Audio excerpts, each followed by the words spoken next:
Welcome to Radiation Information for Everyone, online short courses on radiation, biology, and society. This is one of our short shots, which are designed to briefly explore a single subject mentioned in our presentations or discussions.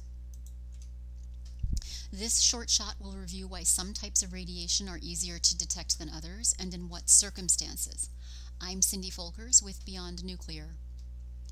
As reviewed in our presentation, What is Radiation? Ionizing radiation is expelled from the nucleus of an unstable or radioactive atom. This expulsion, known as decay or disintegration, can take wave or particle form and is represented by a unit called a becquerel. 1 becquerel is equal to 1 atomic disintegration per second. Different radionuclides have different numbers of decays per second and give off different kinds of radiation.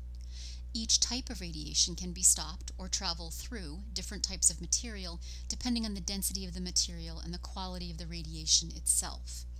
The first 2 types of radiation on this slide, alpha and beta particles, are less damaging outside our bodies, where they can be blocked by paper, aluminum, or other types of material. Both of these types of radiation become more damaging and increase the likelihood of causing additional types of disease if the isotope ejecting them is inhaled or ingested, since there is nothing inside our cells, like paper or aluminum, to block their energy.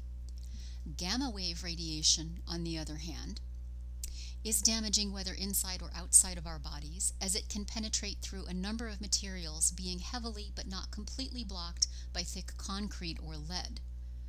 Whether deposited internally or exposing us externally, each one of these disintegrations or hits may cause damage and disease. The same qualities that make different types of radiation more or less penetrating make them more or less easily detected.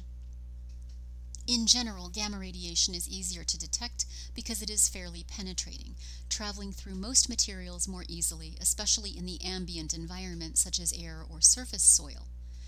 Gamma-emitting radionuclides include cesium-137 and iodine-131, 2 isotopes expelled by nuclear reactor catastrophes. Detecting gamma can be done with the least expensive, but still pretty expensive equipment, particularly when measuring gamma in the environment. This makes gamma the obvious choice for detection because you don't always have to rigorously prepare a sample to determine the presence of a gamma-emitting isotope.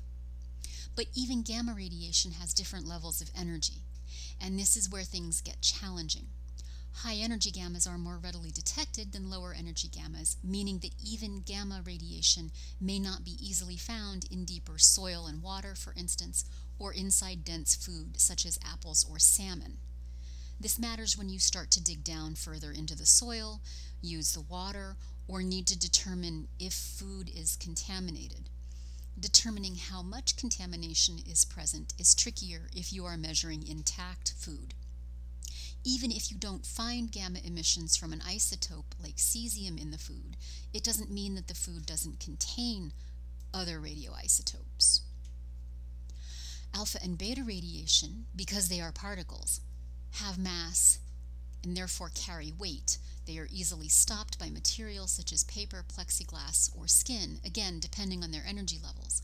When a nuclide like strontium-90, carbon-14, or tritium gives off a beta, these radiation types are not detectable in food unless the food is mashed or burned to ashes, and then placed in a type of detector that is very expensive and not accessible for most.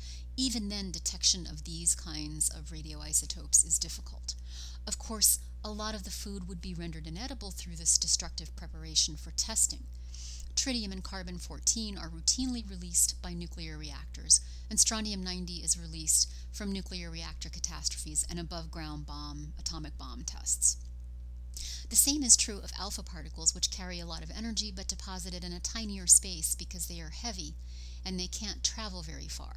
This makes them very hard to detect in food unless the food is destroyed. Alpha particle emitters include plutonium-239, released by nuclear reactor catastrophes, and uranium-238, released primarily through mining, milling, and processing.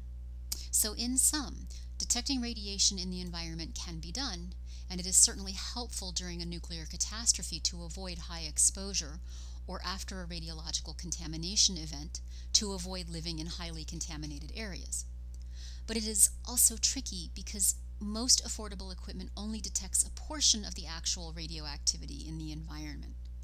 Measuring contamination in food is even more challenging because you basically have to destroy the sample to find out if it contains the radionuclides that are the most damaging when taken into our bodies, but which also expel the radiation that's hardest to detect.